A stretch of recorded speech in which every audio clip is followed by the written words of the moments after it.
નમસ્કાર મિત્રો, અપના મિજાજ ન્યૂઝથી હું સંજય જાની. હું અત્યારે છું બાવળા તાલુકાના નળકાંઠા વિસ્તારના મેણી ગામે, જ્યાં આગળ અનેક ખેડૂતોની 700 થી 800 વીઘા જમીન કોઈ રમેશ મૂલચંદ અંબુવાણી નામના ચાંદખેડા મોટેરા રહેતા વ્યક્તિએ પચાવી પાડી હોવાનો કિસ્સો સામે આવ્યો છે. આ લોકોએ ગામ લોકોએ કરેલા આક્ષેપો મુજબ જે લોકો નિરક્ષર લોકો જે છે, જેમણે અભ્યાસ નથી કર્યો, જેઓ અંગૂઠો લગાવે છે, એ લોકોની જમીન સસ્તા ભાવે લખાવી લેવામાં આવી છે.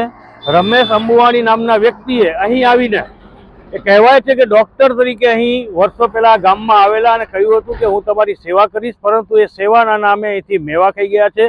લાખો કરોડો રૂપિયાની જમીન સસ્તા ભાવે ખેડૂતોના પાસેથી ઘસી લેવામાં આવી છે. તેમજ તેઓએ ખેડૂતોને લાલચ આપી હતી કે અમે તમારા જે બોજા જે બેંકોમાં એડીસી બેંક કે અન્ય કોઈ બેંકોમાં બોજા છે તે અમે ભરી દઈશું અને બાકીનો હિસાબ કરીને તમને રકમ આપી દઈશું, પરંતુ એ રકમ આપવામાં આવી નથી. આપણે જાણીશું ખેડૂતો પાસેથી કે તેઓ શું કહી રહ્યા છે. મિત્રો, આ તમામ એ ખેડૂતો છે કે જેમની જમીન રમેશ મૂલચંદ અંબુવાણીએ અહીં ડૉક્ટર બનીને આવ્યા પછી ઘસી લીધી છે. આપણે જાણીશું કે તેઓ શું કહી રહ્યા છે અને તેમની સાથે કઈ રીતનો અન્યાય કરવામાં આવ્યો છે અને કેટલી જમીન છે અને કેટલા રૂપિયામાં અંદાજે ઘસી લેવામાં આવી છે. તમારું નામ શું? મારું નામ અકબરભાઈ ઝીણાભાઈ, ગામ મેણી.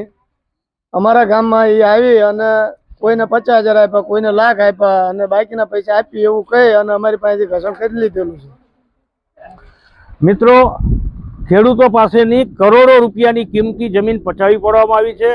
આ ખેડૂતોનો આક્ષેપ છે કે જેણે પણ આ ખેતીની આ જમીનો જે લઈ લીધી છે તે રમેશ અંબુવાણી મૂળ ખુદ પણ ખેડૂત ખાતેદાર નથી. આ અંગે તેઓએ વખતો વખત ઉચ્ચ કક્ષાએ મામલતદાર જેવી કચેરીઓમાં રજૂઆત કરી છે, પણ આ અંગેના કોઈ પુરાવા મળી આવ્યા નથી.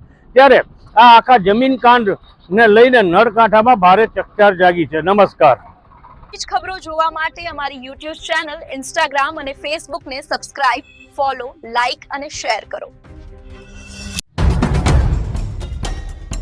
संजय जानी, अपना मिजाज न्यूज।